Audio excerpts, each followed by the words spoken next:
Hello दोस्तों, welcome to my YouTube channel KVT geography.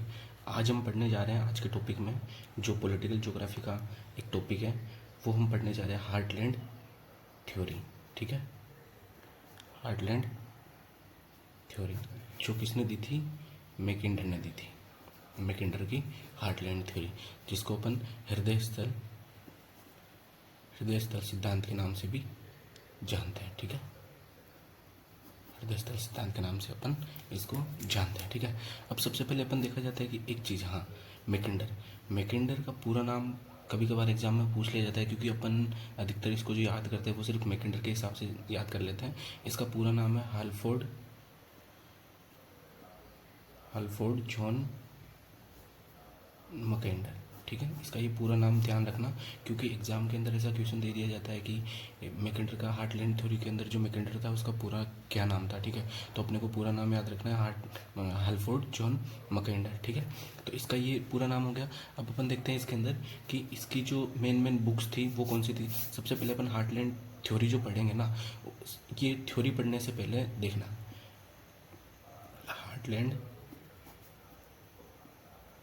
Heartland theory जो अपन पढ़ेंगे तो इसको पढ़ने से पहले अपन ने जो अल्फ्रेड थेयर महान जो थे ना, जिसको अपन शॉर्ट फॉर्म में महान बोलते हैं, ये जो महान के जो सी पावर का जो एक सिद्धांत था उसको अपन थोड़ा सा यहाँ पे समझेंगे। बाकी ये जो सी पावर का जो सिद्धांत है, ये महान का जो सिद्धांत है, ये मैं अलग टॉपिक में पूरा समझा दूंगा कि महान ने किस किस के बारे में क्या क्या बोला था।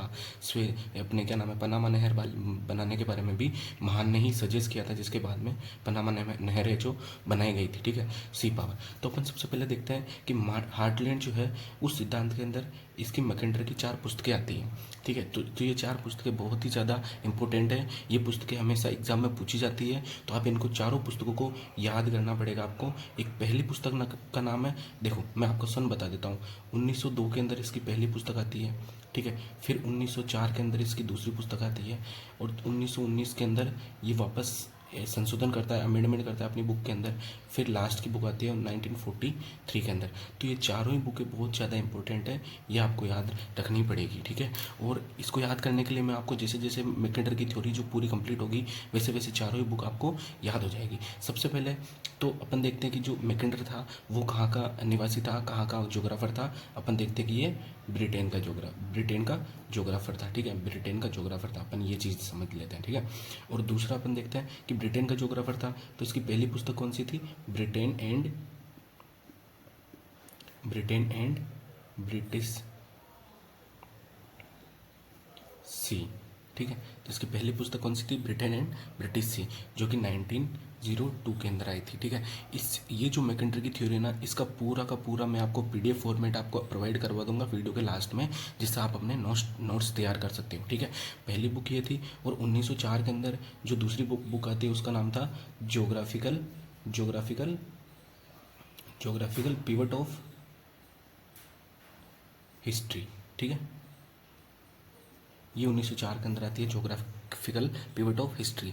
तो अपन ये चीज़ देखेंगे कि ये आप देखना, इसको याद करने के लिए आप कोई भी टेंशन मत लेना। मैं आपको जैसे जैसे पूरी की पूरी थ्योरी पढ़ाऊंगा उसी के साथ साथ आपको ये सारी की सारी बुकें याद हो जाएगी। दूसरी बुक ये थी, और तीसरी बुक जब मैंने बोला था कि ये 1919 में अमेंडमेंट करता है, तो ये अपना आइडिया जो है उसके अंदर एक इवोल्व करता है, क्योंकि 1919 के अंदर क्या होता है कि वर्ल्ड वॉर लगभग फर्स्ट वर्ल्ड वॉर जो होता है वो समाप्त हो जाता है। तो फर्स्ट वर्ल्ड वॉर के ये अंदर ये अपने देखता है कि अपना जो सिद्धांत था वो कुछ ना कुछ कामगर साबित हो गया है, तो उस हिसाब से अपने बुक्स के अंदर इसके अंदर अमेंडमेंट करता है, संशोधन करता है। और दूसरा उसका नाम रखता है, फिर एक प्रकाशित करता है, उसका नाम रखता है डेमोक्रेटिक आइडियल्स एंड रियलिटी। ठीक है, ये 1919 के अंदर इसकी एक पुस्तक आती है। और लास्ट में 1943 के अंदर आपको पता है कि इस समय वर्ल्ड वॉर सेकंड चल रहा था। ठीक है, तो वर्ल्ड वॉर सेकंड के अंदर ये क्या करता है कि जैसे इस जगह पे ये जो बुक पब्लिश करता है, तो इसके टाइम पे इसके और 1943 इस टाइम पीरियड के बीच में ये चीज़ देख लेता है कि सेकेंड वर्ल्ड वॉर के अंदर ये जो है इसके जो आइडियाज़ थे, इसके जो मैकिंडर की थ्योरी के अंदर इसके जो सिद्धांत थे वो कुछ ना कुछ गलत तरीके से साबित लागू हो रहे थे। ठीक है, गलत तरीके से लागू तो हो रहे थे। तो उस समय ये एक चीज़ निकालता है, एक मतलब अपनी बुक निकालता है, या फिर एक पत्र जो है पब्लिश करता है, उसका नाम था the round world and the winning of peace, ठीक है, ये 1943 के अंदर आता है। ये चारों की चारों बुक आपको अभी तक अपन ने क्या देखा कि हार्टलैंड थ्योरी मैकेंडर की थी। इससे पहले अपन थोड़ा सा एटी महान के बारे में देखेंगे, और अपन ने मैकेंडर की जो हार्टलैंड थ्योरी थी उसके बारे में कुछ 4 बुकें जो इंपॉर्टेंट है वो पब्लिश होती है, तो अपन ने चारों बुकों के बारे में देख लिया। अब इसके बारे में जानने से पहले अपन थोड़ा सा बैकग्राउंड में चलते हैं, ठीक है, कि हार्टलैंड थ्योरी के बैकग्राउंड में चलते हैं कि ये वास्तव में आया क्यों था, यानी कि मैकेंडर का जो हार्टलैंड थ्योरी था ये आया क्यों था, ठीक है, ये आया क्यों था, ये किस लिए आया था, क्योंकि जो महान था अल्फ्रेड थेयर महान, इसकी जो सामुद्रिक शक्ति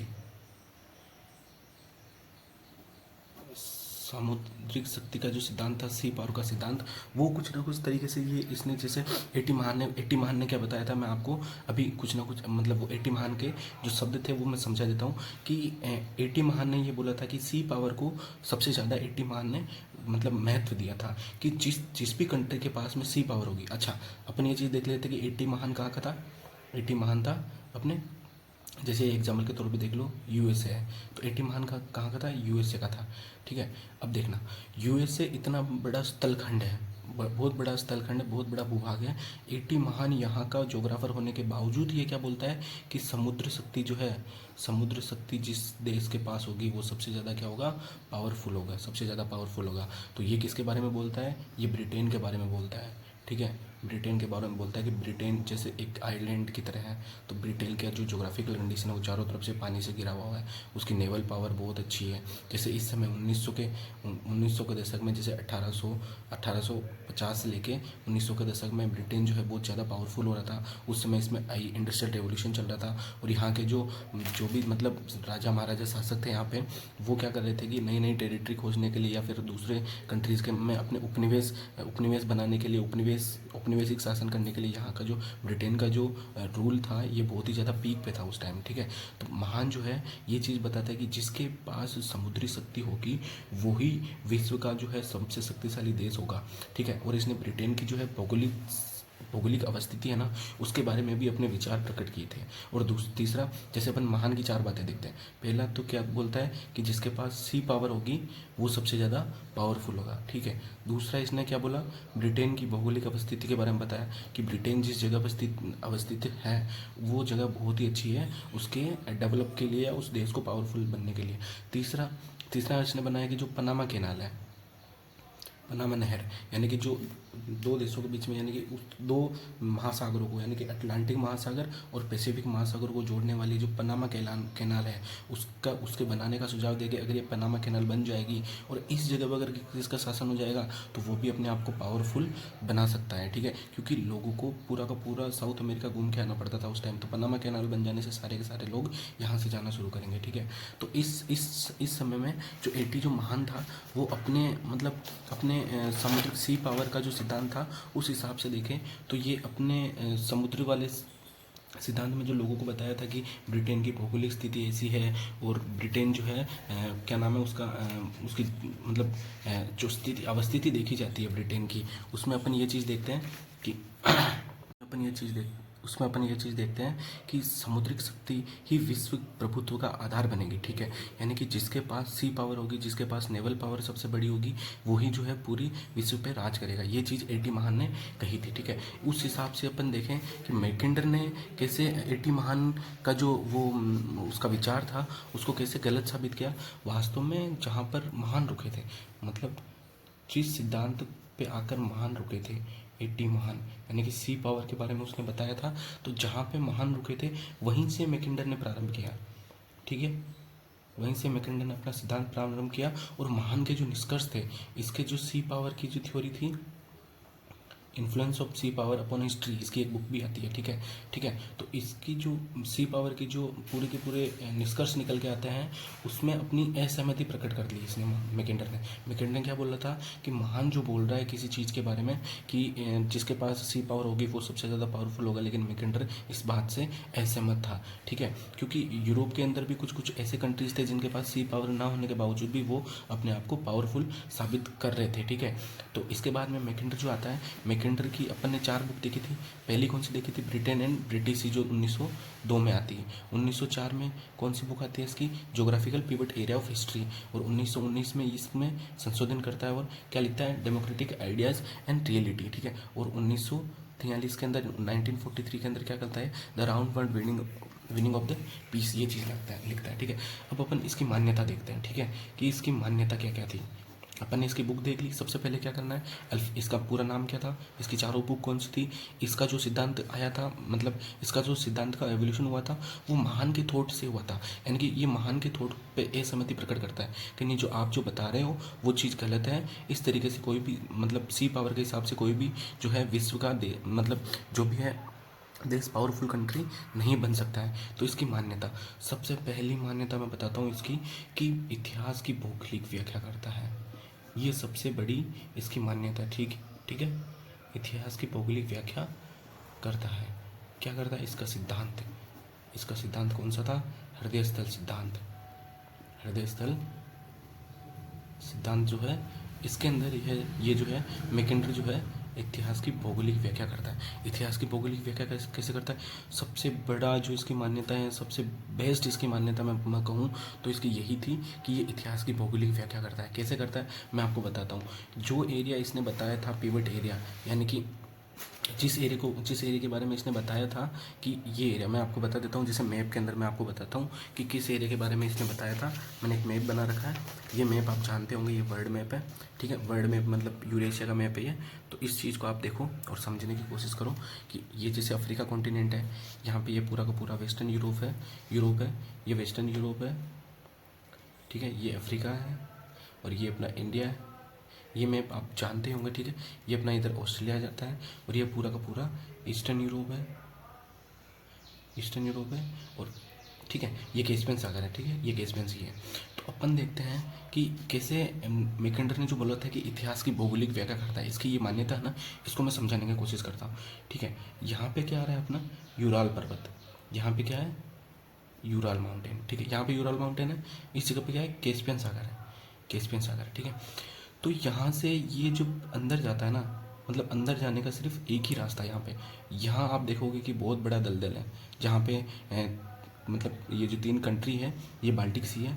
बाल्टिक सी के पास में एस्टोनिया, लातविया और लिथुआनिया, 3 कंट्री यहाँ पे। तो इस जगह पे क्या होता है कि बहुत बड़ा दलदल है, तो यहाँ से जाने का रास्ता ही नहीं है। ये पूरा का पूरा माउंटेन, यहाँ अंदर जाने का रास्ता कौन सा है? सिर्फ ये, जिसको अपन स्टेपी गलियारा बोलते हैं, ठीक है। ये क्या, कौन सा गलियारा है? स्टेपी गलियारा, यानी कि यहाँ पे स्टेपीज ग्रास है तो इसको स्टेपी गलियारा बोलते हैं, ठीक है। तो इसमें ये चीज़ बोलती है कि ये बताता है कि ये जो इतिहास की भौगोलिक व्याख्या जो की जाती है ना, ये किस हिसाब से की जाती है, ठीक है। अपन इस चीज़ को, ये मैप अब मैं आपको बताऊंगा वापस, इसको थोड़ा साइड में करता हूँ मैं।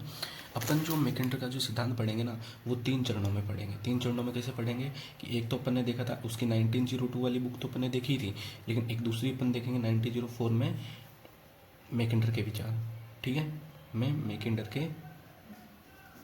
विचार, अपन इसको 3 देखो सिस्टमेटिक ढंग से पढ़ेंगे ताकि आपको सारी चीज़ें एक ही बार में समझ में आ जाए, दूसरी चीज़ आपको देखने की ज़रूरत ही नहीं पड़े, ठीक है। तो और दूसरी चीज़ अपन पढ़ेंगे, एक तो ई बुक आई थी और फिर 1919 में मैकेंडर के विचार, ठीक है। 1919 में क्या विचार थे इसके, अपन सिर्फ इसके विचारों को पढ़ेंगे और इसी विचारों के हिसाब से आपको पूरा का पूरा ये थ्योरी है जो बहुत टफ थ्योरी लगता है, ये आपको ईजी वे में समझ में आ जाएगा, ठीक है। और फिर 1943 में मैकेंडर के विचार, ठीक है। तो ये इन्हीं 3 चीज़ों के ऊपर अपन पूरा का पूरा मैकेंडर का जो थ्योरी है वो खत्म कर देंगे, ठीक है। कैसे? सबसे पहले अपन ने देखा कि मैकेंडर का क्या नाम था, पूरा नाम क्या था, उसकी बुक्स, चारों बुक्स कौन सी थी। फिर अपन उसकी मान्यता में देखते हैं। तो पहली मान्यता मैं आपको समझा रहा था, इसकी टोटल 4-5 मान्यताएं हैं, वो अपन जैसे जैसे मैकेंडर की थ्योरी पढ़ेंगे वैसे वैसे आती जाएगी, वैसे वैसे आपको समझाता जाऊँगा, ठीक है। तो अपन देखते हैं कि 1904 में मैकेंडर के क्या विचार थे। तो अपन यहाँ पे एक चीज़ समझने की कोशिश करते हैं कि 1904 में मैकेंडर के विचार, ठीक है। 1904 में मैकेंडर के विचार थे। तो 1904 के अंदर अपन देखते हैं बुक कौन सी आई थी, मैंने आपको पहले बताया था। 1902 के अंदर तो आई थी ब्रिटेन एंड ब्रिटिश सी, और 1904 के अंदर कौन सी आई थी? ज्योग्राफिकल पिवट ऑफ हिस्ट्री, ठीक है। ये 1904 के अंदर जो है इसकी बुक पब्लिश हुई थी, ठीक है। इसके अंदर अपन देखते हैं कि इतिहास की भौगोलिक व्याख्या करता है, जो मैंने आपको यहाँ पे बताया था ना कि इतिहास की भौगोलिक व्याख्या करता है मैकेंडर का ये सिद्धांत। कैसे व्याख्या करता है मैं आपको बताता हूँ कि जैसे कि मैकेंडर बताते हैं कि जो स्टेपी जो घास का मैदान है, जो यूराल पर्वत जो अपन ने देखा था यहाँ पे, मैं आपको मैप में वापस बता देता हूँ।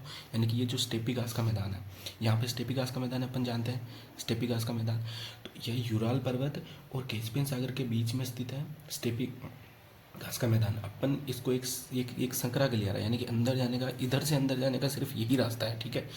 मैं पूरा का पूरा वो इतिहास की भौगोलिक व्याख्या समझा रहा हूँ, उसमें आपको एक चीज़ समझ में आएगी कि क्यों यहाँ पे लोग आते थे और क्यों लोग मैकेंडर इसी एरिया के बारे में, मतलब इसको एक्वायर करने के बारे में मैकेंडर बता रहा था, ठीक है।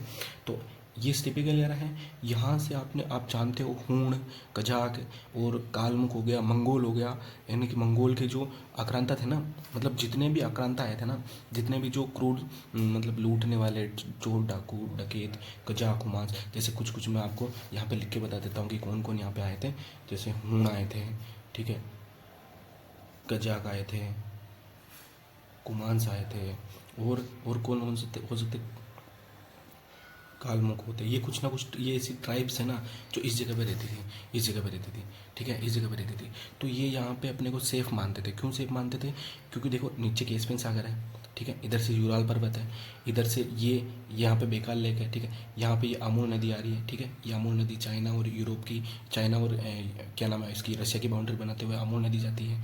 यहाँ से येनिसी नदी जाती है, ठीक है, येनिसी नदी ये चली जाती है, यहाँ से लीना नदी चली जाती है। तो इधर से आने का रास्ता ही नहीं है, ठीक है। इधर ये पर्वत आ जाते हैं मंगोलिया वाले, और फिर ये मंगोलिया का गोबी डेजर्ट आ जाता है, ठीक है। तो यहाँ से आने का, अंदर आने का कोई रास्ता ही नहीं है। इधर इधर अपन देखें कि नॉर्दर्न साइड में तो आर्कटिक से ये पूरा का पूरा जमा रहता है बर्फ़ में, ठीक है। और नीचे अपन देखें यहाँ पे, तो यहाँ पे माउंटेन है, यहाँ पे हिमालय माउंटेन है, यहाँ पे अपन देखें तो मध्य अफ्रीका के माउंटेन है। तो इधर से आने का, इधर से आने का और इधर से आने का कोई भी रास्ता नहीं है।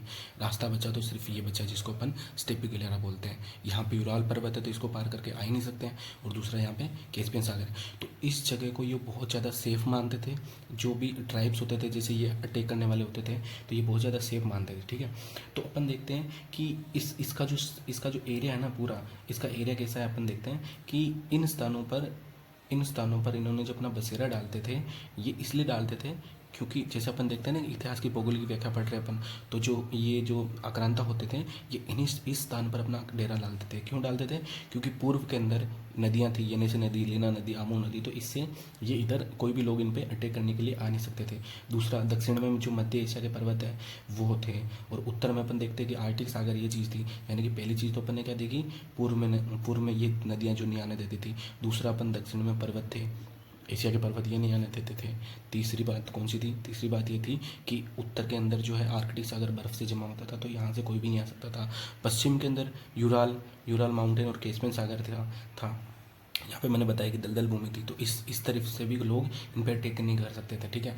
और दूसरा अपन देखते हैं कि कुछ नदियाँ आर्कटिक सागर में गिरती थी। जैसे अपन ने बताया कि कुछ नदियाँ ये गिर रही है आर्कटिक सागर में, यानी कि एक नदी येनिसी नदी, लीना नदी, और ये नदी जो ओखोट्स, ये अपने सकलन द्वीप के पास में, ये सकलन द्वीप है यहाँ पे, और ये सकलन द्वीप के पास में यामू नदी गिरती है, ठीक है। तो इस चीज़ को अपन देखते हुए ये चीज़ बताते हैं कि ये पूरा का पूरा सेफ एरिया है, यहाँ कोई भी अंदर आसानी से आ जा नहीं सकता है, ठीक है। ये स्थान सुरक्षित था, और यूरोपियंस के लिए, दूसरे लोगों के लिए ये स्थान अभेद्य था। यानी कि इसको अपन मैकेंडर इसको अभेद्य दुर्ग के बारे में बताता है कि ये जो है कभी भी भेदा नहीं जा सकने वाला एक फोर्ट है, ठीक है। और यहाँ की जो विषम परिस्थितियाँ, जैसे जब यहाँ पे विषम परिस्थितियाँ आती थी तो ये लोग क्या करते थे कि पश्चिमी यूरोप, मध्य एशिया, मतलब जो अपन बोलते थे ना कि हूण और कजागर, ये सब अपने को लूटने के लिए आए थे। इंडिया में भी अपन इसको हिस्ट्री के अंदर पढ़ते हैं। तो ये लोग क्या करते थे, यहाँ की विषम परिस्थिति, यहाँ पे जब विषम परिस्थिति, क्योंकि सारे समय एक टाइम तो मतलब सारा समय एक जैसा तो नहीं होता ना, कि यहाँ पर जब विषम परिस्थिति आती थी तो ये लोग क्या करते थे, पश्चिमी यूरोप के अंदर, मध्य एशिया के अंदर और पूर्वी एशिया पर आक्रमण करते थे। ये पूरा मध्य एशिया पर आक्रमण करते थे, और इंडिया पूर्वी एशिया पर, यानी कि पूर्वी एशिया, इंडिया की तरफ, चाइना की तरफ, इस तरफ आक्रमण करते थे ये लोग, और लूट पाट के वापस इसी गलियारे से होके वापस अपनी जगह पे जाके बैठ जाते थे। तो इनको कोई भी कुछ भी नहीं कर सकता था, ये अपने आप को यहाँ पे सेफ महसूस करते थे। ये इतिहास की भौगोलिक व्याख्या एक मान्यता समझा रहा हूँ मैं आपको, ताकि ये पूरा का पूरा जो रीज़न है वो आपको समझ में आ जाए।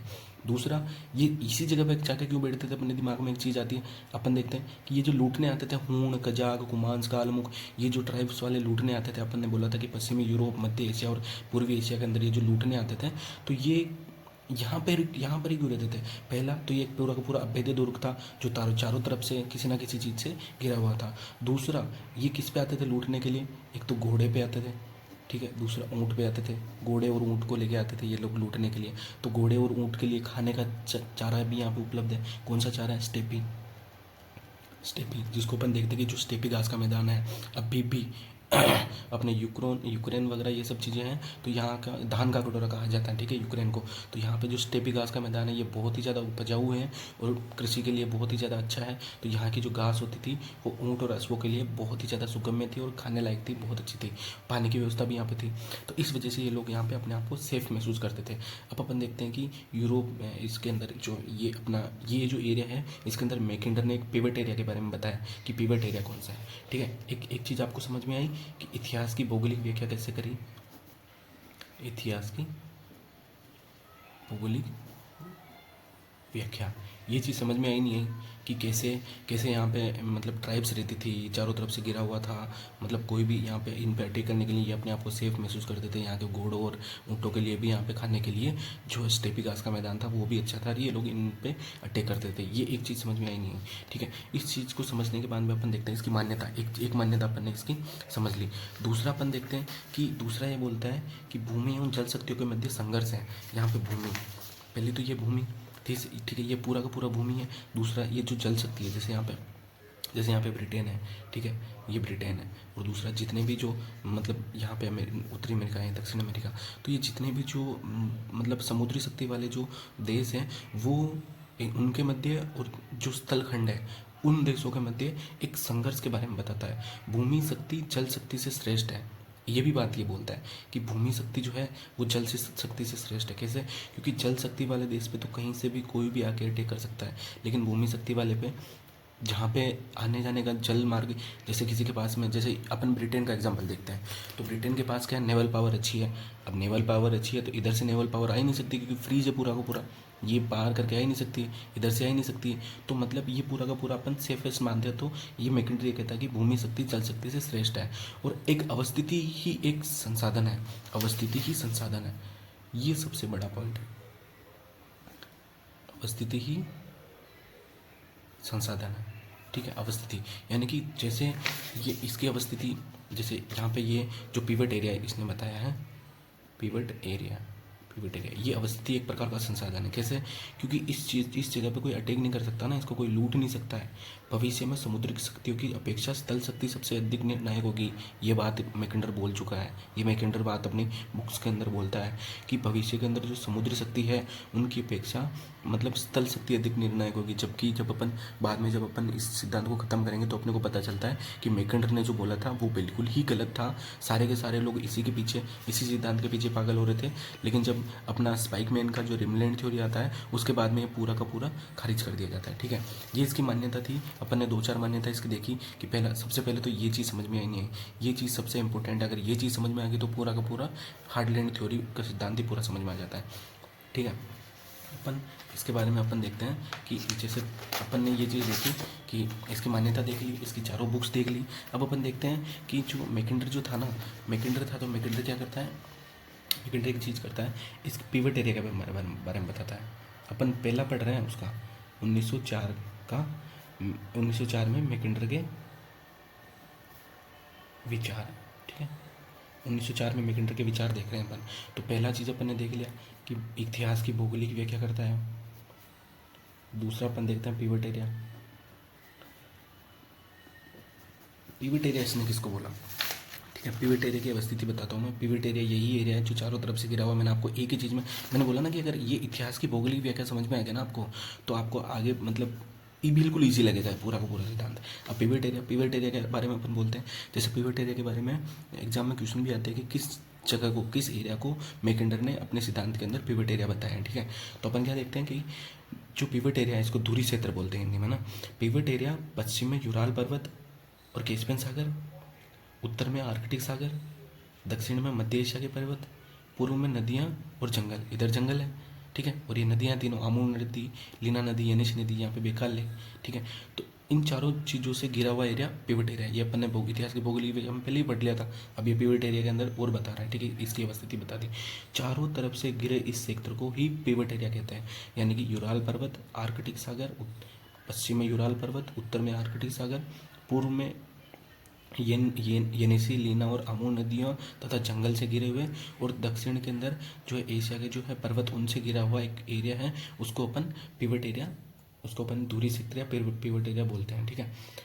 इतिहास में सभी प्रकार के संघर्षों से बाहर या दूर रहा है ये पिवट एरिया। ये पिवट एरिया इतिहास में जितने भी संघर्ष हुए हैं उन सबसे दूर रहा है। समुद्रिक शक्तियों से सुरक्षित है, कैसे कि इधर से कोई आ नहीं सकता है। संसाधन युक्त प्रदेश है ये पूरा का पूरा। एक अभेद्य दुर्ग है जो कभी किसी से भेदा नहीं जाएगा, यानी कि इसको पूरा का पूरा अभेद्य दुर्ग मानता है। कौन मानता है? अभेद्य दुर्ग कौन मानता है? अपना मैकेंडर मानता है, ठीक है। तो यूरेशिया का वह विस्तृत क्षेत्र है जिसकी नदियाँ या तो आंतरिक जिलों में गिरती हैं या फिर उत्तर में जमे हुए सागर में गिरती हैं। धुरी क्षेत्र के अंदर देखना, जो कि नौसेना के लिए, मतलब ये जो पिवट एरिया ना, यहाँ पे अगर कोई रिवर्स भी है ना, तो या तो इस इधर आर्कटिक सागर में गिर रही है उत्तर की तरफ, या फिर गिर रही है तो कैस्पियन सागर में गिर रही है, ठीक है। तो आने का रास्ता किधर है? आने का तो रास्ता है ही नहीं ना। तो ये पूरा का पूरा एक सेफेस्ट एरिया है, मतलब पूरा का पूरा अभेद्य दुर्ग है, ठीक है। तो इस चीज़ को अपन देखा कि ये पिवट एरिया के बारे में बता देता है। पिवट एरिया, पिवट एरिया अपन ने समझ लिया। पिवट एरिया के बारे में ये बताता है इनर मार्जिनल क्रिसेंट के बारे में, यानी कि आंतरिक इसको सीमावर्ती भी बोलते हैं, सीमावर्ती या आंतरिक अर्धचंद्राकार पेटी,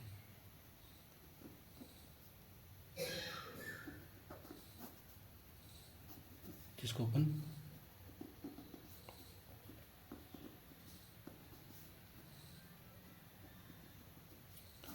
इनर मार्जिनल क्रिसेंट बोलते हैं, ठीक है।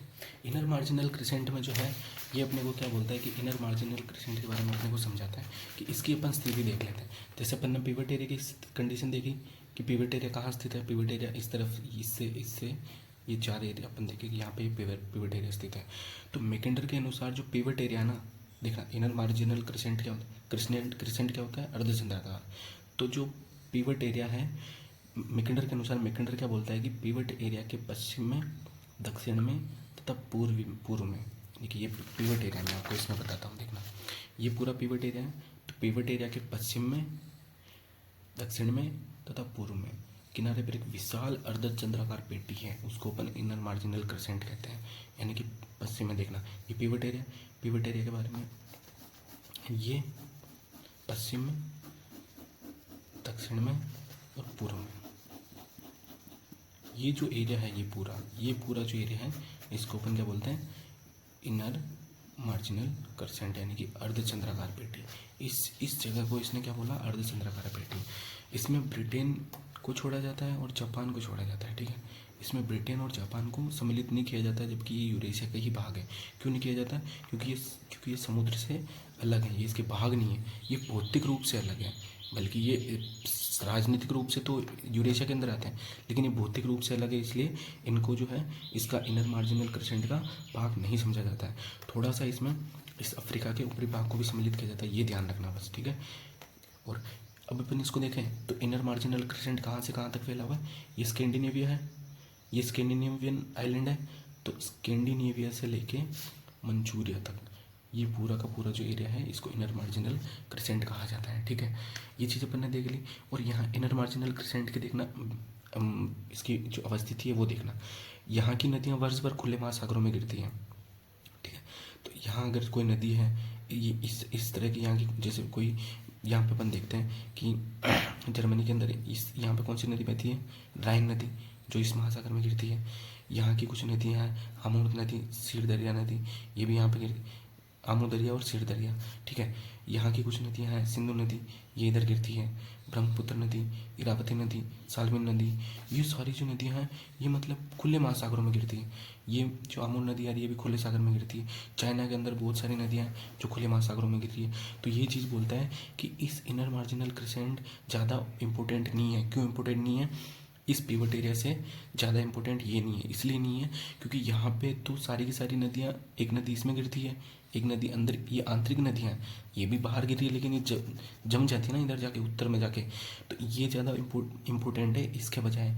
क्यों? क्योंकि अगर यहाँ की नदियाँ खुले महासागरों में गिर रही है तो इस महासागर से नदी में नेवल पावर जो है अंदर आ सकती है अटैक करने के लिए, यहाँ से नेवल पावर अंदर आ सकती है। जैसे राइन नदी है तो राइन नदी में नेवल पावर जो है अंदर आ सकती है अगर इसको अपन इम्पोर्टेंट माने, इसलिए इसने इसको इम्पोर्टेंट नहीं माना। और अपन देखते हैं, देखना इनर मार्जिनल क्रिसेंट के अंदर, ठीक है, आईएमसी इनर मार्जिनल क्रिसेंट के अंदर तीन सबसे बड़ी बातें। पहली बात है तो क्या है कि पहले अपन ने देखी कि एरिया कौन कौन सा है। इनर मार्जिनल क्रिसेंट का एरिया कौन सा है? जो पिवट एरिया है ना, पिवट एरिया का पश्चिम का एरिया, दक्षिण का एरिया और पूर्व का एरिया। पश्चिम में स्कैंडिनेविया से लेके दक्षिण में जो अपने इंडिया का जो पूरा भाग आ रहा है अफ्रीका का ऊपर वाला कॉन्टिनेंट देख लेते हैं। उसके बाद में अपन देखते हैं पूर्व में मंचूरिया तक, ठीक है। तो ये जो एरिया है इसको इनर मार्जिनल क्रिसेंट एरिया देख लिया अपन ने। दूसरा अपन देखते हैं कि यहाँ की जो नदियाँ हैं, ये वर्ष भर खुले महासागरों में गिरती है जहाँ से नेवल पावर अपने पे आसानी से अटैक कर सकती है, इसलिए इसको आईएमसी को ज़्यादा इंपॉर्टेंट नहीं माना है, जबकि इंपॉर्टेंट किसको माना है? पिवट एरिया को माना है, ठीक है। और तीसरा जो अपन देखते हैं, विश्व के चार सबसे बड़े धर्म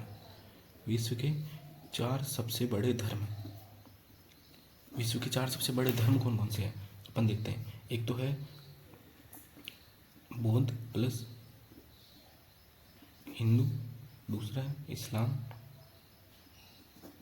प्लस ईसाई। ये चार सबसे बड़े धर्म होंगे। पहला बड़ा धर्म बौद्ध, दूसरा बड़ा धर्म हिंदू, तीसरा बड़ा धर्म इस्लाम, चौथा बड़ा धर्म ईसाई। देखना अपन ने इसके बारे में देख लिया, एरिया के बारे में देख लिया, इनर मार्जिनल क्रिसेंट के बारे में कि एरिया कौन कौन सा है। नदियाँ यहाँ पे क्या करती हैं, नदियों की वजह से ये सुरक्षित नहीं है। विश्व के चार सबसे बड़े धर्म जिनके बीच में लड़ाइयाँ वगैरह होती रहती हैं, ये भी इसी स्थान पर है। देखना मैं बताता हूँ कैसे। ईसाई पूरे के पूरे वेस्टर्न एशिया में, मतलब पश्चिमी यूरोप में पूरे के पूरे ईसाई बसे हुए हैं।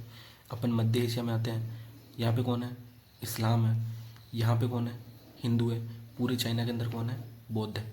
तो यहाँ पे बौद्ध, हिंदू, इस्लाम और ईसाई, ये पूरा का पूरा इस बेल्ट में है नहीं है। ये आप बताओ, नोटिस कर रहे हो नहीं कर रहे हो? आज के दिन भी अपन देखते हैं तो सबसे बड़े धर्म, चार ही बड़े धर्म इसी इनर मार्जिनल क्रिसेंट यानी कि आंतरिक अर्धचंद्राकार पेटी के अंदर उपस्थित है। अभी भी ये चीज़ देखे अपन। तो दूसरी चीज़ अपने को समझ में आ गई। पहली चीज़ अपन ने क्या समझी थी? पहली चीज़ अपन ने समझी थी पिवट एरिया। पिवट एरिया क्या था, उसकी लोकेशन क्या थी। अपन ने इतिहास की भौगोलिक व्याख्या पढ़ी, उसमें अपन ने समझ लिया कि पिवट एरिया क्या था। पिवट एरिया किन किन से घिरा हुआ था। इसको अभेद्य दुर्ग माना जाता है। ये संसाधन युक्त है, यहाँ पे कोई भी आसानी से अटैक नहीं कर सकता है, कोई भी आक्रमण आसानी से नहीं कर सकता है, और ये संसाधन युक्त प्रदेश है, ठीक है। और दूसरा अपन ने देखा आईएमसी इनर मार्जिनल क्रिसेंट की अपन ने अवस्थिति देख ली कि अवस्थिति कैसी है। इसकी अवस्थिति इस तरीके की है कि ये मतलब पिवट एरिया के वेस्टर्न, सदर्न और ईस्टर्न पार्ट में किन किन कहाँ से लेकर स्कैंडिनेविया से लेकर मंचूरिया तक है। और इसके अंदर जो नदियाँ हैं खुले महासागर में गिरती है, जिस वजह से यहाँ पे कोई भी आसानी से नेवल पावर अटैक कर सकती है। इस वजह से ये इंपॉर्टेंट नहीं है ज़्यादा, ये इंपॉर्टेंट मैकेंडर नहीं मानता है इसको, ठीक है। बाकी जो अपना स्पाइकमैन जो आएगा रिमलैंड थ्योरी देगा वो उसमें इंपॉर्टेंट इसी चीज़ को बताएगा, आईएमसी को इंपॉर्टेंट बताएगा, जबकि मैकेंडर क्या बताता है कि पिवट एरिया इंपॉर्टेंट है, ठीक है। और तीसरा अपन देखते हैं, तीसरा अपन ने क्या था कि चार सबसे बड़े धर्म विश्व के यानी कि ईसाई, इस्लाम, हिंदू और बौद्ध, ये भी पूरे के पूरे आईएमसी एरिया के अंदर जो है उपस्थित है, ठीक है। ये चार चीज़ें देखने के बाद में अपन देखते हैं पहली चीज़ अपना वही चल रहा है अभी तक तो, ठीक है। फिर अपन देखते हैं कि बाह्य पेटी, आउटर पेटी, ठीक है। अपन ने देख लिया पिवट एरिया देखा अपन ने, ठीक है। अपन ने पिवट एरिया देखा। दूसरा अपन ने देखा इनर मार्जिनल क्रिसेंट देखा। तीसरा अपन देखते हैं आउटर क्रिसेंट। फिर अपन देखते हैं बाह्य पेटी यानी कि आउटर क्रिसेंट कौन सा है, ठीक है। इसमें जो है अपन ने देखा था ना कि ब्रिटेन और जापान को सम्मिलित नहीं किया जाता, क्योंकि ये भौगोलिक रूप से इस यूरेशिया वाले पार्ट से अलग है, इसलिए इनको मतलब सम्मिलित नहीं किया जा सकता है। देखना, pivot area, inner marginal crescent, अर्धचंद्राकार पेटी, और जो बाकी के जो भी बच गए ना, जैसे कौन कौन बच गया, इधर देखना, ब्रिटेन बच गया, इधर ऊपर में कनाडा बच गया, यूएसए बच गया, ग्रीनलैंड हो गया, दक्षिण अमेरिका हो गया, ये पूरा का पूरा यहाँ से लेके ये पूरा का पूरा अफ्रीका कॉन्टिनेंट हो गया। फिर क्या आप देखते हैं अपन, ये पूरा इंडोनेशिया वाला बेल्ट हो गया, ये ऑस्ट्रेलिया वाला बेल्ट हो गया। तो इसमें किस किस को सम्मिलित, जापान भी नहीं सम्मिलित। तो इसमें अपन देखते हैं कि आउटर पेटी के अंदर कौन कौन से, ऐसा क्वेश्चन आता है कि आउटर पेटी के अंदर मैकेंडर ने किन किन देशों को सम्मिलित किया है, या फिर कौन कौन से ऐसे कंट्रीज है जो इनर मार्जिनल क्रिसेंट के अंदर सम्मिलित नहीं होते हैं। ब्रिटेन और जापान भी ऑप्शन में होते हैं, जबकि इस चीज़ को अपन देखते हुए इनको राइट ही कर देते हैं कि ये भी इनर मार्जिनल क्रिसेंट का हिस्सा है, जबकि ये नहीं है। ब्रिटेन हो गया, कनाडा हो गया, यूएसए हो गया, साउथ अमेरिका हो गया, अफ्रीकन कॉन्टिनेंट हो गया, सदर्न अफ्रीकन कॉन्टिनेंट हो गया, ऑस्ट्रेलिया हो गया और जापान हो गया। ये जो है ये बाहरी पेटी यानी कि आउटर क्रिसेंट के भाग हैं। ब्रिटेन और जापान को यूरेशिया का भाग होने के बावजूद भी अपन उससे प्राकृतिक रूप से अलग है, इसलिए इसके अंदर सम्मिलित नहीं करते हैं। ये हो गया अपना पूरा का पूरा 1904 के अंदर जो मैकेंडर के विचार थे ना, ये पूरे के पूरे कंप्लीट हो गए। अब देखना मैकेंडर क्या बोलता है। मैकेंडर ये चीज़ बोलता है कि इस चीज़ पे आप पिवट एरिया पे अगर आप अपना अधिकार कर लोगे तो आप सबसे ज़्यादा शक्तिशाली बन जाओगे। इसी समय क्या हो रहा था कि आपने देखा होगा जियोपॉलिटिक्स अपने पढ़ी थी, जिसमें अपने रेडजल के विचार अपने पहले लेक्चर में पढ़ चुके हैं। फिर अपने जेलेन के विचार होते हैं, फिर होसोफर के विचार होते हैं, ठीक है। फिर होसोफर के विचार होते हैं। तो इन विचारों को लेके होसोफर जो है मैकेंडर के विचार भी उठाता है। अब 1914 के अंदर क्या हो जाता है, 1914 के अंदर वर्ल्ड वॉर शुरू हो जाता है, फर्स्ट वर्ल्ड वॉर। तो 1914 के अंदर पहले विश्व युद्ध में जर्मनी हार जाता है। कैसे हार जाता है, क्योंकि रशिया होता है, रशिया जो है इस पे जर्मनी पर अटैक करते थे। जब जर्मनी किस पे अटैक करने जा रहा था, ब्रिटेन पे अटैक करने जा रहा था, तो पीछे से जर्मनी अटैक करके इसको हरा देता है।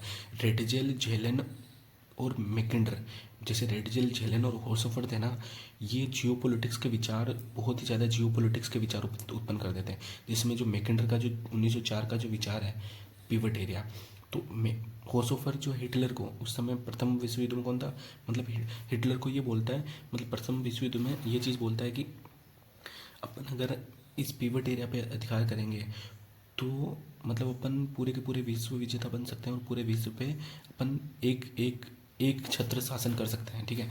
तो जर्मन सेना ने क्या किया, जर्मन सेना ने इस पर अटैक करने की कोशिश की, जबकि ये क्या यूराल पर्वत से घिरा हुआ है, दलदल है, पहाड़ है, यहाँ की प्रतिकूल जलवायु है। तो इस वजह से क्या हुआ, पूरी की पूरी जर्मन सेना हार गई।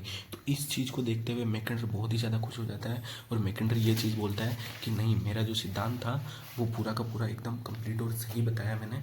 इस वजह से अब मैकेंडर क्या करता है, मैकेंडर एक चीज़ करता है कि अपन ने देखा था कि 1904 के विचार, फिर 1919 के विचार। अब 1919 के विचार क्या आएंगे मैकेंडर के, 1919 में मैकेंडर क्या करता है, 3 बातें करता है। देखना 1919 में सिर्फ 3 बातें याद रखनी। पहली तो अपन ने एक बुक बताई थी, वो कौन सी थी, डेमोक्रेटिक आइडियाज एंड रियलिटी। देखो मैं इसको समझाने के लिए इस तरीके से जल्दी जल्दी बता रहा हूँ आपको, वरना मैं इसके जो नोट्स है वो आपको लास्ट में प्रोवाइड करवा दूंगा, लास्ट में बता दूंगा। 1919 में जो मैकेंडर के विचार थे, 1904 के विचार अपने देख लिए कौन कौन से थे। पिवट एरिया बताया उसने, पिवट एरिया के अंदर अपन इतिहास की भौगोलिक व्याख्या पढ़ी, तो इतिहास की भौगोलिक व्याख्या समझने से अपने को पूरा पूरा पिवट एरिया समझ में आ गया। दूसरा इनर मार्जिनल क्रिसेंट समझा कि कौन कौन क्या क्या होता है। फिर आउटर क्रिसेंट समझा अपन ने, ठीक है, आउटर क्रिसेंट में कौन कौन से कंट्री सम्मिलित है, ठीक है। उसके बाद में अपन देखते हैं कि जो 1919 में जो विचार थे, इसमें इसने 3 बातें बोली। 3 बातें कौन सी बोली इसने, कि एक तो हार्टलैंड का एक्सपेंशन किया,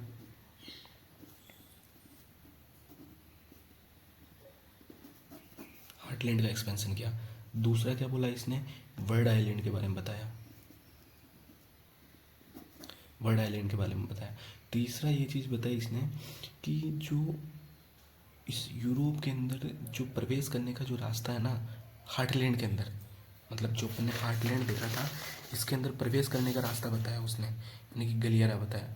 कौन सा गलियारा, ये 3 चीज़ें इसने अपने 1919 के विचार में बताई। 1919 विचार में सबसे पहले अपन देखते हैं कि इसकी book democratic ideas and reality आई थी। हार्टलैंड की शब्दावली का पहली बार जो प्रयोग है मैकेंडर ने, अपन देखते हैं कि हार्टलैंड थ्योरी जो अपन पढ़ रहे हैं, लेकिन हार्टलैंड की शब्दावली, हार्टलैंड जो शब्द है,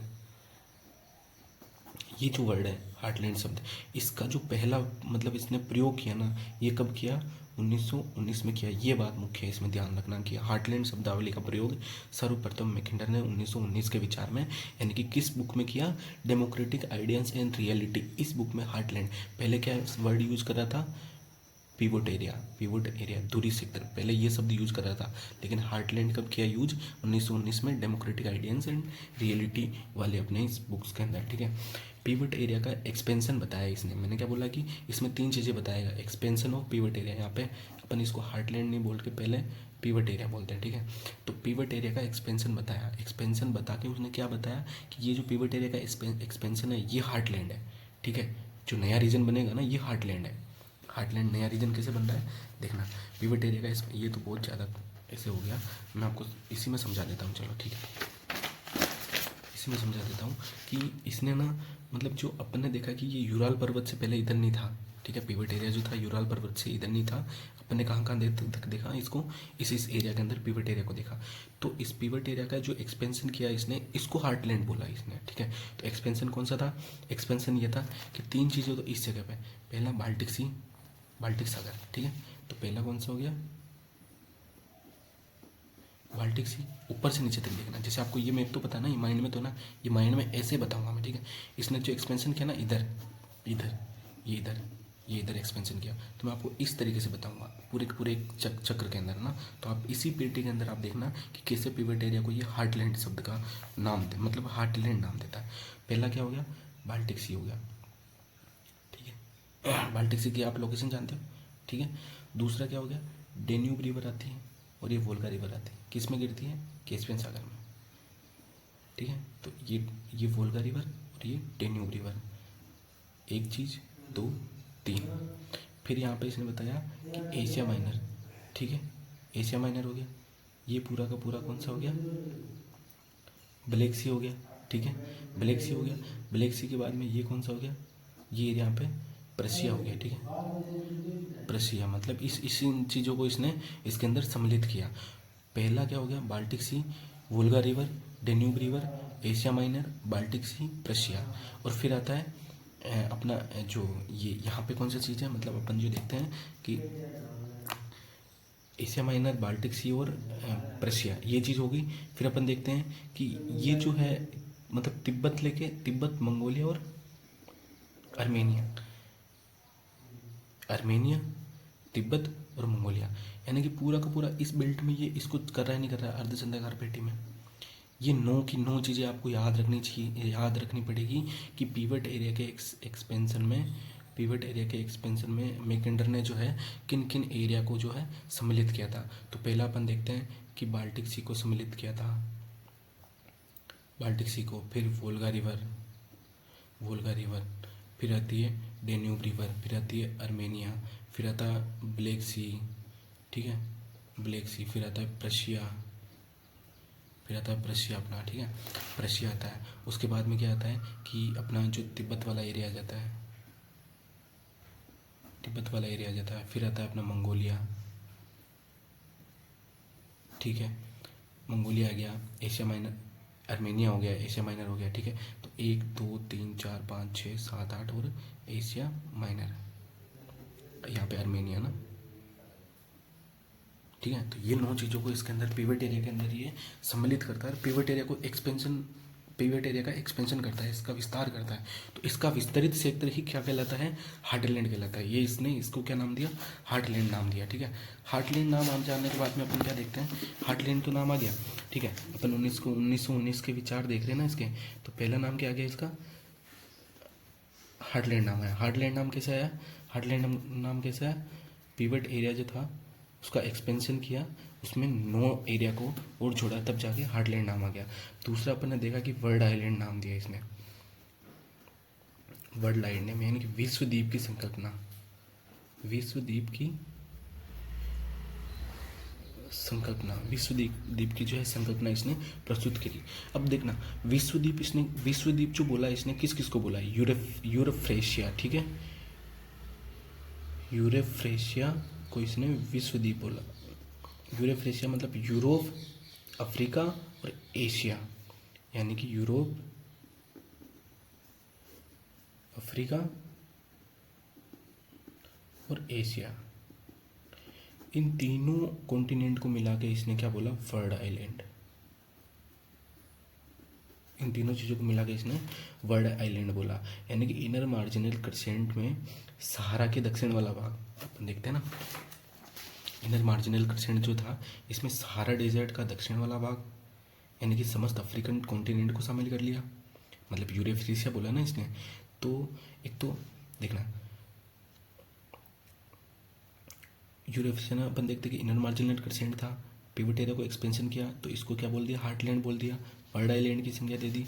और तीसरा अपन बोलते हैं, तीसरा अपन ने देखा कि गलियरा, गलियरा कौन सा बताया इसने कि आने जाने का स्थान कौन सा बताया, इस हार्टलैंड में प्रवेश करने का स्थान, इस हार्टलैंड में प्रवेश करने का स्थान मैकिंडर ने केवल 2 रास्ते बताए थे।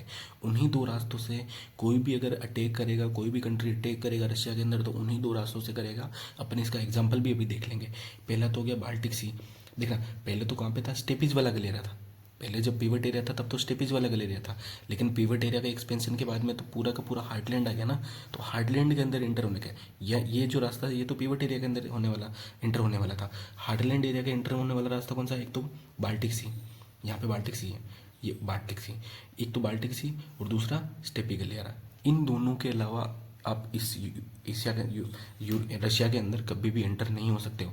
रशिया क्या बोल रहा हूँ मैं, इसके क्या नाम है, हार्टलैंड के अंदर आप कभी भी एंटर नहीं हो सकते हो।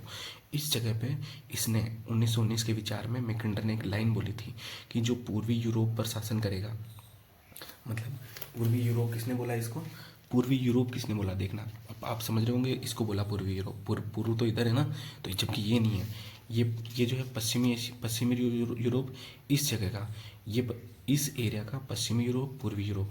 जो पूर्वी यूरोप पर शासन करेगा यानी कि निरंतर जो पूर्वी यूरोप पर शासन करेगा, इसको मत समझना पूर्वी यूरोप, इसको समझना। देखना हार्टलैंड के बारे में बताया इसने 1919 में, और ये लाइन लिखी कि ये पश्चिमी यूरोप, ये पूर्वी यूरोप।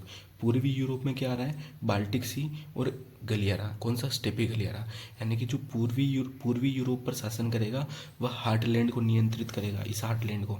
और जो हार्टलैंड पर शासन करेगा वह पूरे के पूरे वर्ल्ड आइलैंड को नियंत्रित करेगा। कैसे कि जैसे जो इस पर शासन करेगा पूर्वी यूरोप पर, वो हार्टलैंड पर नियंत्रित करेगा, और जो हार्टलैंड पर शासन करेगा वो वर्ल्ड आइलैंड को नियंत्रित करेगा। वर्ल्ड आइलैंड में कौन कौन से, यूरोप, अफ्रीका और एशिया, वर्ल्ड आइलैंड को नियंत्रित करेगा। और जो वर्ल्ड आइलैंड को नियंत्रित करेगा ना, वही विश्व को नियंत्रित करेगा, वही विश्व की शक्ति बनेगा। अपन देखते हैं कि जो पूर्वी यूरोप पर शासन करेगा यानी कि पूर्वी यूरोप, ठीक है। अपन इसकी जो लाइन है वो अपन मैं आपको नोट्स में बता दूंगा, मैं अपनी अभी समझाने के लिए ये सारी चीज़ें कर रहा हूँ, ठीक है। जो पूर्वी यूरोप में क्या है कि वो 2 गलियारा बताए थे मैंने, एक तो बाल्टिक सी और एक स्टेपी गलियारा। इस पे जो शासन करेगा वो किस पे नियंत्रित करेगा, हार्टलैंड पे, क्योंकि हार्टलैंड के अंदर जाने का रास्ता ही वही है। अगर उसका उसी पे अगर शासन कर लिया तो वो नियंत्रित करेगा, और जिसने हार्टलैंड पे नियंत्रित कर लिया वो किस पे करेगा, यूरेफ्रेशिया पे यानी कि यूरोप, अफ्रीका और एशिया। और जो वर्ल्ड इस यूरेफ्रेशिया यानी कि वर्ल्ड आइलैंड, जिसने इस पे शासन कर लिया वो पूरे के पूरे विश्व पे शासन करेगा, ठीक है। तो ये चीज़ समझ में आ गई। इसके बाद में क्या होता है, प्रथम विश्व युद्ध जैसे ही खत्म होता है उसके बाद में ये चीज़ 1919 में विचार आ गए। तो प्रथम विश्व युद्ध में जर्मनी की करारी हार होती है, ठीक है। ब्रिटेन को हराने जा रहा था जर्मनी, ठीक है। इस जगह पर अपन देखते हैं ब्रिटेन को हराने जा रहा था जर्मनी, तो रशिया ने पीछे से अटैक कर दिया जर्मनी पे, जिससे कि जर्मनी रशिया को हराने में लग जाता है और हरा देता है पूरी की पूरी तरह। इस समय क्या होता है कि हिटलर आ जाता है। हिटलर क्या करता है, अपन होसोफर के बारे में पढ़ेंगे, मैं होसोफर के बारे में वीडियो बना दूंगा, जैसे रेड जेल के बारे में बनाया था। रेड जेल के बारे में मैं जेलेन का बनाऊंगा, जेलेन के बारे में होसोफर का बनाऊंगा। तो होसोफर था ना, पूरा का पूरा मैं स्टोरी सुना रहा हूँ जिसको आप सुनना और समझना। हिटलर जो है होसोफर होता है, एक ज्योग्राफर होता है, तो वो वहाँ पे प्रोफेसर होता है। तो उसको क्या करता है, हिटलर अपनी सेना में भर्ती कर लेता है और उसको जापान भेजने का निर्णय करता है कि आप जापान जाओ। कि कैसे 1905 के अंदर रूसो जापानीज वॉर, ये आपने पढ़ा होगा, रूसो जापानीज वॉर 1905 में हुआ था, जिसमें जापान जीत गया था और रशिया को पूरी तरीके से हरा दिया था, बहुत बुरी तरीके से हराया था। तो हिटलर ने ये बोला कि आप ज्योग्राफर हो, आप बहुत अच्छे पढ़े लिखे हुए, तो आप जाओ जापान, और जापान जाके ये पता करो कि जापान 1905 में रशिया को कैसे हरा सकता है, कि इतना बड़ा, इतना जापान इतना छोटा देश होने के बावजूद भी रशिया को कैसे हरा सकता है। तो इसको होसोफर को हिटलर जो है जापान भेजता है। तो ये होसोफर जो जाता है जापान जाता है, उस समय एक हिंद महासागर होकर जाता है, तो एक इंडियन ओशन के अंदर अपनी एक बुक भी लिखता है। जो इंडियन ओशन की एक बुक है उसका नाम है तो मतलब इंडियन ओशन के ऊपर एक बुक लिखता है, वो मैं आपको बताऊंगा, अभी मेरे को याद नहीं आ रहा वो चीज़। तो इसने समुद्र की यात्रा की, जापान गया, जापान में अध्ययन किया। होसोवर ने वहाँ पर जाकर ये चीज़ बताई। मैकिंडर के बारे में पता चलता है जापान जाकर। जापानियों को मैकिंडर के बारे में कैसे पता चला भाई? जापान जाकर होसोफर को किसके बारे में पता चलता है? मैकिंडर के बारे में। अब होसोफर हिटलर से क्या कहता है वापस आके कि मैकिंडर ब्रिटेन का है। जैसे मैकिंडर ब्रिटेन का है, मैकिंडर ब्रिटेन का है, और हम ब्रिटेन पर अटैक करने जा रहे थे, रशिया ने हम पे अटैक कर दिया। मैकिंडर खुद ब्रिटेन का है। होसोफर जैसे जापान भेजा था उसने, हिटलर ने, तो जापान जाकर सारी की सारी स्टडी करके वापस लौटता है। ये वापस लौटता है होसोफर, तो हिटलर से कहता है कि मैकिंडर ब्रिटेन का निवासी है और हम भी ब्रिटेन पर आक्रमण करने जा रहे थे, लेकिन ब्रिटेन का होने के बावजूद भी मैकिंडर क्या कहता है कि हार्टलैंड पर जो अधिकार करेगा ना, वही विश्व का सबसे शक्तिशाली शासक बनेगा। तो अपने को क्या करना चाहिए? ब्रिटेन पे अटैक नहीं करना चाहिए। किस पे अटैक करना चाहिए? रशिया पे अटैक करना चाहिए। रशिया के जर्मनी की जो लड़ाई शुरू हुई थी, ये आपको समझ में आ रहा है किस वजह से हुई थी? मेन मुद्दा क्या था उस लड़ाई का, ये अभी आपको समझ में आया नहीं आया? कि मेन जो मुद्दा था ना, वो होसोफर ने लड़वाया था। होसोफर, और होसोफर अपन क्या बोलते हैं? जियो पॉलिटिक्स को सरवाइव रखने में, जियो पॉलिटिक्स को स्प्रेड करने में सबसे बड़ा हाथ होसोफर का था। जबकि इसको उठाने का रेड जेल, उसको उठाने का रेड जेल और जेलन, यानी कि जियो पॉलिटिक्स को उठाने का, यानी कि जिंदा करने का काम इसका था, और इसको आधार देने का काम इनका था। होसोफर ने पूरी की पूरी जियो पॉलिटिक्स ही बदल डाली थी उस समय। पूरी की पूरी होसोफर ने जियो पॉलिटिक्स के ऊपर काम कर रहा था वो। जियो पॉलिटिक्स का एक टॉपिक है, अपन इसमें पढ़ेंगे। तो होसोफर मैकेंडर के विचारों को पढ़ता है, होसोफर जेलेन के विचारों को पढ़ता है, रेडजेल के विचारों को पढ़ता है, मैकेंडर के विचारों को पढ़ता है, और हिटलर को सारी बात बताता है कि अपन ब्रिटेन पर अटैक नहीं करें, अपन इस पर अटैक करें ताकि अपन विश्व शक्ति बन सकते हैं। ठीक है, ये चीज़ आपको समझ में आई। इसके बाद में 1919 में पिवट एरिया आया। ठीक है, तो उसके बाद में क्या होता है कि मैंने एक चीज़ बताई थी कि अपन 1904 का पढ़ेंगे, 1919 में अपन उसका पढ़ेंगे सेकंड विचार, और 1943 में अपन थर्ड विचार पढ़ेंगे मैकेंडर का तीसरा विचार। मैकेंडर का तीसरा विचार क्या होता है कि 1943 के अंदर क्या होता है, वर्ल्ड वॉर चल रहा था। उसमें क्या होता है कि ये जो मैकेंडर, उस समय क्या होता है कि फॉरेन अफेयर्स नामक पत्रिका थी। ठीक है,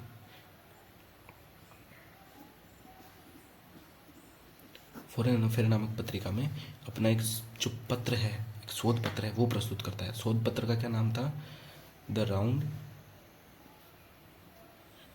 वर्ल्ड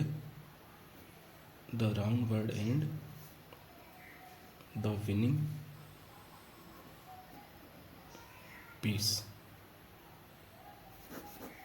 ये चीज़ मैं आपको पूरी की पूरी नोट्स में अवेलेबल करवा दूंगा। यहाँ पे मैं समझाने के लिए लिख रहा हूँ, आपको समझ में आ जाए अच्छे से, इस वजह से मैं आपको ये चीज़ लगा रहा हूँ। ठीक है, देखना, हार्टलैंड स्थापित हो गया। 1919 के विचार में पिवट एरिया का एक्सपेंशन करके उसने मैकेंडर ने कर दिया था। वर्ल्ड वॉर सेकेंड हो गया 1943 तक। ठीक है, इसी बीच में यूएस एक नई शक्ति के रूप में उभरता है 1943 में। वर्ल्ड वॉर सेकेंड कब रुकता है? जब हिरोशिमा और जापान पे पर अमेरिका जो है परमाणु बम गिराता है। उस समय क्या होता है? वर्ल्ड वॉर सेकेंड ख़त्म हो जाता है।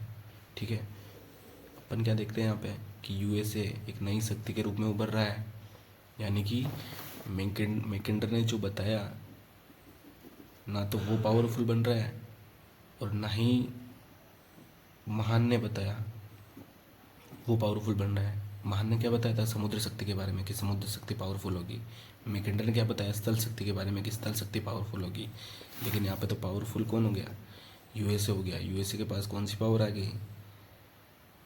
वायु शक्ति, एयर स्ट्राइक। जापान पे क्या कर दिया? एयर स्ट्राइक कर दिया, एटम बम गिरा दिया। ये कैसे गिरा दिया? वायु शक्ति कहाँ से आ गई?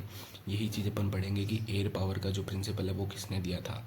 इसी बीच 1943 के विचार में जो the the round world and the meaning of the peace जो आती है ना, उसमें क्या करते हैं, उसमें अपन देखते हैं, यहाँ तक अपन देख चुके हैं कि हार्टलैंड भी स्थापित हो गया, वर्ल्ड वॉर भी हो गया, इसी के बीच में यूएसए एक नई शक्ति के रूप में उभरता है। और अपन देखते हैं कि एक जो उभरता हुआ देश है वो कैसे हार्टलैंड को चुनौती देगा। ठीक है, 1943 में फिर क्या करता है, मतलब मैकेंडर 1943 में इसी टाइम में मैकेंडर क्या करता है, अपने एरिया को और एक्सपेंड करता है।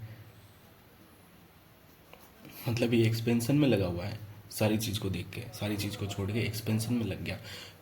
एक तो 1904 में उसने पिवट एरिया बताया था, फिर 1919 में संशोधित करके पिवट एरिया को एक्सपेंड करके जो 9 एरिया जोड़े थे, कौन कौन से 9 एरिया जोड़े थे, Baltic Sea, Danube River, Volga River, फिर Black Sea, Armenia, Prussia, Asia Minor, Tibet और मंगोलिया, ये जो 9 एरिया जोड़े थे इसने, ये 9 एरिया जोड़ के हार्टलैंड बनाया था। पिवट एरिया का नाम क्या रखा था, हार्टलैंड रखा था। अब वापस 1943 के अंदर क्या करता है ये, 1943 के अंदर जब वर्ल्ड वॉर सेकेंड खत्म हो जाता है, वर्ल्ड वॉर सेकेंड खत्म हो जाता है और यूएसए एक नई शक्ति के रूप में उभरता है। कौन सा, बिल्कुल ही आउटर क्रिसेंट वाला कंट्री एक नई शक्ति के रूप में उभर रहा है। इसका दिमाग खराब हो गया मैकेंडर का, तो मैकेंडर ने वापस क्या किया, एरिया को एक्सपेंशन करने में लग गया। वापस क्या करता है, एरिया को एक्सपेंशन में लगा देता है। पहला ये क्या करता है, लीनालैंड और मिडलैंड, लीनालैंड और मिडलैंड का कॉन्सेप्ट देता है। लास्ट में क्या करता है देखना, पहले 1904 के विचार में अपन ने क्या देखा कि 1904 के विचार में पिवट एरिया देता है, इनर मार्जिनल क्रिसेंट देता है और आउटर क्रिसेंट देता है। पिवट एरिया की स्थिति कौन सी थी, जो अपन ने इतिहास की भौगोलिक व्याख्या उसकी मान्यता उसको पढ़ा था कि वहाँ पे कौन कौन सी ट्राइब रहती थी, क्या करती थी, वो वापस क्या क्या लूट पाट के आते, वापस उसी जगह पे घुस जाते, अभेद्य दुर्ग कहा था, वो चीज़ अपन ने 1904 में देखी। फिर 1904 का अपन ने वो सारी चीज़ देखे, फिर 1919 में आए तो अपन ने इसने क्या किया था, 1919 के अंदर पिवट एरिया का एक्सपेंशन कर दिया। पिवट एरिया का एक्सपेंशन करने के बाद में कौन कौन से एरियाज जोड़े उसके अंदर, वर्डा आइलैंड के बारे में बताया, वर्डा आइलैंड में कौन कौन से सम्मिलित हो रहे हैं। फिर उसका जो स्टेटमेंट है कि जो पूर्वी यूरोप पे शासन करेगा वो पूरे के पूरे हार्टलैंड को नियंत्रित करेगा, और जो हार्टलैंड पर शासन करेगा वो वर्ल्ड आइलैंड को नियंत्रित करेगा, और जो वर्ल्ड आइलैंड को शासन करेगा वही पूरे के पूरे विश्व का शक्तिशाली देश होगा और विश्व पर राज करेगा। मतलब ये चीज़ उसकी 3-4 लाइनें थी। ठीक है, अब 1943 के विचार में इसके 2 कॉन्सेप्ट आते हैं, एक तो लीनालैंड और एक मिडलैंड। लीनालैंड कौन सा है, मैंने देखा था, मैंने आपको बताया था, लीना रिवर कहाँ बहती है, बेकाल लेक है, ये बेकार लेक है, मैंने आपको बताया था इसमें, ये यहाँ से लीना रिवर निकलती है। तो लीना रिवर और येनिसी रिवर, मैकेंडर ने जो हार्टलैंड में जो यूएसएसआर था उस मतलब अभी उस समय का, तो लीना लैंड जो है मतलब उसको बिल्कुल ही हार्टलैंड से अलग कर दिया। येनिसी नदी के, ये येनिसी नदी जा रही है और ये लीना रिवर है, तो ये पूरे के एरिया को इसने क्या बोला था, ये पूरे के एरिया कौन सा था, लीना लैंड। तो इस लीना लैंड को पूरा का पूरा हार्टलैंड से बाहर निकाल दिया। क्यों निकाला बाहर, अब इसको बाहर निकालने का रीज़न क्या था कि मैकेंडर ने सोचा कि यार इसको अपन हार्टलैंड से बाहर निकाल देते हैं। इस एरिया का येनिसी रिवर के इधर वाला जो एरिया है इसको लीना लैंड बोला गया, और लीना लैंड के बाहर निकालने का, हार्टलैंड से बाहर निकाल का एक मेन ही रीज़न था, इसका राजनीतिक महत्व नहीं है, राजनीतिक महत्व जो है वो नहीं है। कैसे नहीं है, क्योंकि ये जो एरिया है अपन ने देखा था पूरा का पूरा जंगलों से भरा हुआ है। ठीक है, यहाँ पे पहाड़ एकदम घने पहाड़ हैं, पर्वत हैं, पठार हैं, नदियाँ हैं, और इतने कोणधारी बोरियल वन है, अपन ने बोला, अपन ने देखा था बोरियल वन है, इतने घने वन है यहाँ पे, इसका राजनीतिक कोई भी इम्पोर्टेंस नहीं है। इस वजह से इसने क्या किया, एक लीना लैंड जो होता है इसको इसने येनिसी रिवर के इधर वाले लैंड को इसने बिल्कुल ही हटा दिया। दूसरा अपन देखते हैं मिडलैंड। लीना लैंड समझ में आ गया 1943 के विचार में, लीना लैंड समझ में आ गया ना, तो अपन मिडलैंड समझते हैं। ठीक है, मिडलैंड समझने में अपन देखते हैं कि मिडलैंड को इसने किस एरिया को मिडलैंड बोला, अपन ये चीज़ जानने की कोशिश करते हैं। अपन ने क्या देखा कि 1943 में कौन नई शक्ति के रूप में उभर के आया, यूएसए। कैसे, जापान के ऊपर अटैक कर दिया, एक एयर पावर के रूप में, यानी कि महान भी गलत हो गया यहाँ पे, महान का सी पावर भी गलत हो गया, और मैकेंडर का जो लैंड पावर है वो भी गलत हो गया। ठीक है, ये दोनों गलत हो गए, एयर पावर उभर के आ रहा है देखना पे। एयर पावर अपन सेवरस का ही होता है ना, उसका एयर पावर थ्योरी है, ये भी अपन बाद में पढ़ेंगे। ठीक है, तो ये कैसे कैसे एवोल्यूशन हो रहा है आप देख रहे हो ना, कि पहले समुद्र शक्ति थी, जैसे ब्रिटेन इंडस्ट्रियल रेवोल्यूशन चल रहा था कि समुद्र शक्ति हो रही थी, उसके बाद में जो महान बोलता है समुद्र शक्ति के बारे में, मैकेंडर बोलता है स्थल शक्ति के बारे में, और फिर इसके बाद में रिमलैंड आएगा। रिमलैंड आएगा 1944 के अंदर। 1944 के अंदर रिमलैंड आएगा कि रिमलैंड पावरफुल बनेगा। तो ये चीज़ फिर एरो पावर आ गया, कैसे यूएसए ने अटैक कर दिया। तो अपन देखते हैं मिडलैंड, अपन मिडलैंड यहाँ पे समझ रहे थे। तो ईस्टर्न यूएसए, ठीक है, जैसे अपन ने यूएसए ने अटैक किया ना भाई, ये तो पूरा एक एरिया है ना। तो अपन देखते हैं कि यहाँ पे अमेरिका है, उत्तरी अमेरिका, और यहाँ पे दक्षिणी अमेरिका। तो अपन ने जब ज्योग्राफी के अंदर एक सेपरेटिंग थ्योरी पढ़ी थी कि ओशन का सेपरेट हो रहा है, मतलब ये दोनों कभी ना कभी पास में जुड़े हुए थे, अपन ये चीज़ पढ़ी थी ना। तो ये सेपरेट हो रहे हैं। तो ये जो सेपरेट वाला बीच वाला इलाका है ना, जिसको अपन क्या बोलते हैं, eastern USA, Atlantic ocean, northern Atlantic ocean, ये दक्षिण का नहीं ले सकते अपन, उत्तर का ना। देखना, पूर्वी अमेरिका और उत्तरी अटलांटिक ओशन और पश्चिमी यूरोप, वेस्टर्न यूरोप, इस जगह को इसने क्या बोला, मिडलैंड। मिडलैंड समझ में आया आपको। पहला लीना लैंड किसको बोला, यनीसी नदी के पूर्व वाले सेक्टर को क्यों बोला, क्योंकि ये बहुत ही ज़्यादा दलदली, जंगली और बहुत ही ज़्यादा हरे भरे घने जंगल पर्वतों वाला इलाका, ये कोई भी राजनीतिक महत्व का इलाका नहीं है, इसलिए लीना लैंड को हार्टलैंड से बाहर निकाल दिया।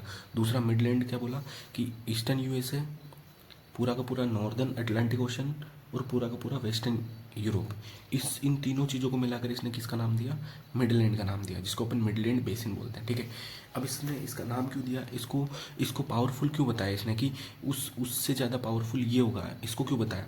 अपन ने देखा स्प्रेडिंग थ्योरी के अंदर, जब अपन पढ़ते हैं प्लेट टेक्टोनिक थ्योरी, तो उसके अंदर अपन पढ़ते हैं कि ये पहले एक दूसरे से जुड़े हुए थे, बाद में धीरे धीरे टेक्टोनिक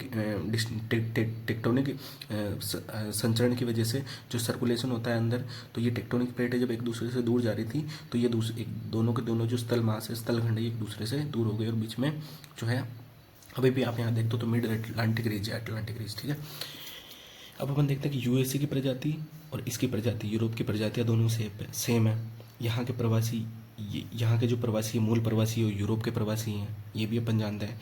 यहाँ दोनों की जलवायु वो एक समान है, संसाधन समान है। जैसे यहाँ पे जो संसाधन मिल रहा है वो भी यहाँ पे संसाधन मिल रहा है।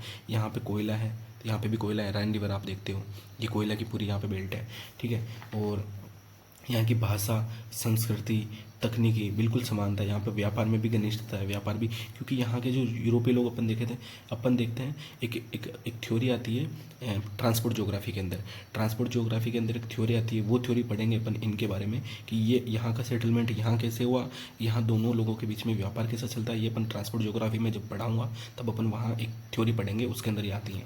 ठीक है, तो यहाँ पे व्यापार की घनिष्ठता है, भाषा, संस्कृति, तकनीकी एक समान है। यहाँ पे कोयला प्रोड्यूसिंग होता है वो समान है, यानी कि संसाधन की समानता है। जलवायु एक समान है। यूएसए में यूरोपियन मूल के निवासी प्रवासी निवास करते हैं, यहाँ की दोनों की प्रजाति समानता है। मतलब ये पूरा का पूरा भाग मिलकर, ये जब इनमें पूरी की पूरी समानता है, तो ये पूरा का पूरा भाग मिलकर मिडलैंड कहलाएगा, और यही एक दिन शक्ति का केंद्र बन के हार्टलैंड को चुनौती देगा। अपनी ही बात पे मुकर रहा है ये, कौन, मैकेंडर। इसके बाद में क्या चलने लगता है, इसके बाद में चलने लगता है कोल्ड वॉर। कोल्ड वॉर चलने लगता है। इसके बाद में एक पूंजीवादी विचारधारा और एक साम्यवादी विचारधारा। ये पूंजीवादी यूएसए, अमेरिका, कैपिटलिस्ट जो थॉट रखने वाला, ठीक है, और ये साम्यवादी विचार यूएसए, यूएसएसआर और चाइना, ये इन दोनों के बीच में अपन ने बोला था ना। अब देखना पूरा का पूरा वापस मैं आपको रिवाइज करा देता हूँ कि पहला पिवट एरिया के पहला अपन ने देखा 1904 के, सबसे पहले तो अपने मैकेंडर के बारे में देखा, उसके बारे में थोड़ा सा डिस्क्राइब किया, उसकी 4 पुस्तकें देखी कि ब्रिटेन एंड ब्रिटिश थी। दूसरा geographical pivot area of history, geographical pivot of history. तीसरा डेमोक्रेटिक आइडियाज एंड रियलिटी। चौथा the round world and the winning of the peace. ठीक है, अपने देखो फिर 1904 के विचार देखे। 1904 के विचार में अपने क्या देखा कि इतिहास की भौगोलिक व्याख्या कैसे करी है उसने। ठीक है, उसकी मान्यता भी अपन देख सकते हैं इसको कि उस मैकेंडर ने इतिहास की भौगोलिक व्याख्या करी, कैसे करी। उसी भौगोलिक व्याख्या को अपन देख के पिवट एरिया को समझ जाते हैं कि उसकी अवस्थिति कैसी है, उसके अंदर कौन कौन से एरिया सम्मिलित होते हैं, कहाँ कहाँ तक एरिया सम्मिलित होते हैं, किन चारों एरिया से घिरा हुआ होता है, ये सारी चीज़ें अपन ने समझी। फिर 1919 में क्या करता है मैकेंडर, इसमें संशोधन करता है और पिवट एरिया की जगह पर पिवट एरिया का एक्सपेंशन करता है, 9 एरिया को जोड़ता है। और 9 एरिया को जोड़ने के बाद में मैकेंडर क्या करता है, उसको पिवट एरिया को क्या नाम देता है, हार्टलैंड नाम देता है। फिर फिर 1904 में अपन देखो 1904 में पिवट एरिया देखा, इनर मार्जिनल क्रिसेंट देखा, फिर उसके बाद में देखा बाहरी क्रिसेंट देखा, आउटर क्रिसेंट। तो इनर मार्जिनल क्रिसेंट में कौन कौन से शामिल थे, बाहरी में कौन कौन से शामिल थे, ये आपको पता होना चाहिए, ठीक है। फिर 1919 में अपन ने देखा कि कैसे हार्टलैंड नाम देता है, उसके बाद में वर्ल्ड आइलैंड नाम देता है, यूरेशिया अफ्रीका और यूरोप अफ्रीका और एशिया को छोड़ के यूरोफ्रेशिया देता है नाम, जिसको वर्ल्ड आइलैंड बोला जाता है। फिर इसने बोला कि केवल हार्टलैंड के अंदर एंटर होने के लिए केवल दो ही रास्ते, पहला बाल्टिक सी है और दूसरा कौन सा है, स्टेपे ग्लेरा है, बाकी कहीं से भी हार्टलैंड के अंदर एंटर नहीं हो सकते। लेकिन जब वर्ल्ड वॉर में देखा कि सारे के सारे उल्टे पड़ गए, तो इसने वापस 1943 के अंदर एक चीज़ देखी कि अमेरिका ने, यूएसए ने जब अटैक कर दिया जापान पे, तो ये चीज़ देखते हुए 1943 में इसने जो अपना बुक था उसका क्या नाम था, the round world in the winning of the peace, यानी कि पूरा पूरा राउंड वर्ल्ड है, यानी कि यूएसए इनको सबको सम्मिलित कर लिया। और पहला इसने क्या किया, लीना लैंड को जो है हार्टलैंड से बाहर कर दिया। क्यों कर दिया वो भी आपको पता है कि वहाँ पर संसाधन नहीं है, वहाँ का कुछ पॉलिटिकल इम्पोर्टेंस नहीं है, इसलिए उसको हटा दिया। दूसरा इसने कहा था कि मिडलैंड बेसिन के बारे में इसने बोला कि नॉर्दर्न ईस्टर्न यूएसए और नॉर्दर्न अटलांटिक ओशन और वेस्टर्न यूरोप, ये तीनों मिलकर मिडलैंड बेसिन कहलाएंगे। क्यों? क्योंकि यहाँ पे इन तीनों की प्रजातीय क्षमता, संसाधन सेम है, कुल भाषा, संस्कृति, तकनीकी, व्यापार की घनिष्ठता है, जलवायु एक समान है, यहाँ के मूल प्रवासी हैं यूएसए में जो यूरोप के मूल प्रवासी हैं। तो भविष्य में जाकर ये जो है एक महान विश्व शक्ति के रूप में उभर सकता है। ये पूरी की पूरी मिडलैंड थ्योरी, हार्टलैंड थ्योरी थी, जिसको आपको समझ में आया नहीं आया, बिल्कुल मैंने अच्छी तरीके से समझाया है, बिल्कुल एकदम अच्छे से, जैसा अपन पढ़ सकते हैं वैसा समझाया। अब ज़्यादा से ज़्यादा शेयर करें, इसको लाइक करें और सब्सक्राइब करें। मैं आपको इसके नोट्स प्रोवाइड करवा दूंगा। आप मुझे कमेंट करके बता देना कि इसके नोट्स चाहिए, तो मैं आपको इसके नोट्स प्रोवाइड करा दूंगा। मेरे पास पीडीएफ बना हुआ पड़ा है, या फिर टेलीग्राम पे केबीटी ज्योग्राफी सर्च करना, वहाँ पे टेलीग्राम पे मेरा चैनल आ जाएगा, तो वहाँ पे आपको इसके हार्टलैंड थ्योरी के पूरे नोट्स पड़े हुए हैं। इसके बाद में अपन पढ़ेंगे रिमलैंड थ्योरी, ठीक है। रिमलैंड थ्योरी पढ़ने के बाद में अपन जो यूएसए ने अटैक किया था जापान के ऊपर, एयर पावर, तो एयर पावर थ्योरी है सेवरस का, कि वो अपन वो चीज़ पढ़ेंगे, ठीक है। Thank you.